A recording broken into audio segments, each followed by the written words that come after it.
شروع اللہ کے نام سے جو بڑا مہربان نہایت رحم والا ہے۔ یا ایھا الذین آمنوا اوفوا بالعقود احلت لکم بہیمۃ الانعام الا ما یتلی علیکم غیر محل الصید وانتم حرم ان اللہ یحکم ما یرید۔ اے ایمان والو، اپنے اقراروں کو پورا کرو۔ تمہارے لیے چار پائے جانور جو چرنے والے ہیں حلال کر دیے گئے ہیں، بجز ان کے جو تمہیں پڑھ کر سنائے جاتے ہیں، مگر احرام حج میں شکار کو حلال نہ جاننا، اللہ جیسا چاہتا ہے حکم دیتا ہے۔ يا أيها الذين آمنوا لا تحلوا شعائر الله ولا الشهر الحرام ولا الهدي ولا القلائد لا تحلوا شعائر الله ولا الشهر الحرام ولا الهدي ولا القلائد ولا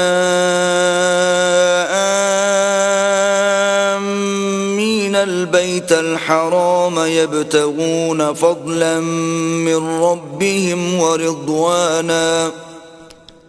وإذا حللتم فاصطادوا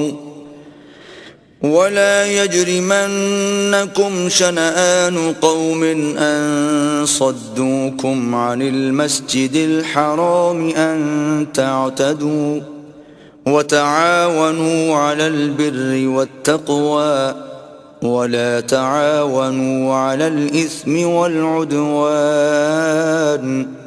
واتقوا الله ان اللہ شدید العقاب۔ مومنو، اللہ کے نام کی چیزوں کی بے حرمتی نہ کرنا، اور نہ ادب کے مہینے کی، اور نہ قربانی کے جانوروں کی، اور نہ ان جانوروں کی جو اللہ کی نذر کر دیے گئے ہوں اور جن کے گلوں میں پٹے بندھے ہوں، اور نہ ان لوگوں کی جو عزت کے گھر یعنی بیت اللہ کو جا رہے ہوں اور اپنے پروردگار کے فضل اور اس کی خوشنودی کے طلبگار ہوں۔ اور جب احرام اتار دو تو پھر اختیار ہے کہ شکار کرو، اور لوگوں کی دشمنی اس وجہ سے کہ انہوں نے تم کو عزت والی مسجد سے روکا تھا تمہیں اس بات پر آمادہ نہ کرے کہ تم ان پر زیادتی کرنے لگو، اور دیکھو نیکی اور پرہیزگاری کے کاموں میں ایک دوسرے کی مدد کیا کرو، اور گناہ اور ظلم کی باتوں میں مدد نہ کیا کرو، اور اللہ سے ڈرتے رہو، کچھ شک نہیں کہ اللہ کا عذاب سخت ہے۔ حرمت علیکم المیتۃ والدم ولحم الخنزیر وما أهل لغیر اللہ به والمنخنقۃ والموقوذۃ والمتردیۃ والنطیحة وما أكل السبع إلا ما ذكيتم وما ذبح على النصب وأن تستقسموا بالأزلام ذلكم فسق اليوم يئس الذين كفروا من دينكم فلا تخشوهم واخشون اليوم أكملت لكم دينكم وأتممت عليكم نعمتي ورضيت لكم الإسلام دينا فمن اضطر في مخمصة غير متجانف لإثم فإن الله غفور رحيم۔ تم پر مرا ہوا جانور اور بہتا لہو اور سور کا گوشت اور جس چیز پر اللہ کے سوا کسی اور کا نام پکارا جائے، اور جو جانور گلا گھٹ کر مر جائے، اور جو چوٹ لگ کر مر جائے، اور جو گر کر مر جائے، اور جو سینگ لگ کر مر جائے، یہ سب حرام ہیں۔ اور وہ جانور بھی جس کو درندے پھاڑ کھائیں مگر جس کو تم مرنے سے پہلے ذبح کر لو، اور وہ جانور بھی جو تھان پر ذبح کیا جائے، اور یہ بھی کہ پانسوں سے قیمت معلوم کرو، یہ سب گناہ کے کام ہیں۔ آج کافر تمہارے دین سے نا امید ہو گئے ہیں تو ان سے مت ڈرو اور مجھی سے ڈرتے رہو، اور آج ہم نے تمہارے لیے تمہارا دین کامل کر دیا، اور اپنی نعمتیں تم پر پوری کر دیں اور تمہارے لیے اسلام کو دین پسند کیا. ہاں، جو شخص بھوک میں ناچار ہو جائے بشرطے کہ گناہ کی طرف مائل نہ ہو تو اللہ بخشنے والا مہربان ہے. يسألونك ماذا أحل لهم قل أحل لكم الطيبات وما علمتم من الجوارح مكلبين تعلمونهن مما علمكم الله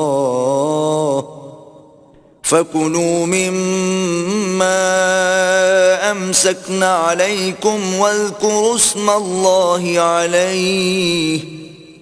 وَاتَّقُوا اللَّهَ إِنَّ اللَّهَ سَرِيعُ الْحِسَابِ. تم سے پوچھتے ہیں کہ کون کون سی چیزیں ان کے لیے حلال ہیں. ان سے کہہ دو کہ سب پاکیزہ چیزیں تم کو حلال ہیں، اور وہ شکار بھی حلال ہے جو تمہارے لیے ان شکاری جانوروں نے پکڑا ہو جن کو تم نے سدھا رکھا ہو، اور جس طریق سے اللہ نے تمہیں شکار کرنا سکھایا ہے اس طریق سے تم نے ان کو سکھایا ہو، تو جو شکار وہ تمہارے لیے پکڑ رکھیں اس کو کھا لیا کرو، اور شکاری جانوروں کے چھوڑتے وقت اللہ کا نام لیا کرو اور اللہ سے ڈرتے رہو، بے شک اللہ جلد حساب لینے والا ہے. اليوم أحل لكم الطيبات وطعام الذين أوتوا الكتاب حل لكم وطعامكم حل لهم والمحصنات من المؤمنات والمحصنات من الذين أوتوا الكتاب من قبلكم إذا آتيتموهن أجورهن محصنين غير مسافحين ولا متخذي أخدان ومن يكفر بالإيمان فقد حبط عمله وهو في الآخرة من الخاسرين. آج تمہارے لیے سب پاکیزہ چیزیں حلال کر دی گئیں، اور اہل کتاب کا کھانا بھی تم کو حلال ہے اور تمہارا کھانا ان کو حلال ہے، اور پاک دامن مومن عورتیں اور پاک دامن اہل کتاب عورتیں بھی حلال ہیں، جبکہ ان کا مہر دے دو اور ان سے عفت قائم رکھنی مقصود ہو، نہ کھلی بدکاری کرنی اور نہ چھپی دوستی کرنی. اور جو شخص ایمان کا منکر ہوا اس کے عمل ضائع ہو گئے اور وہ آخرت میں نقصان پانے والوں میں ہوگا.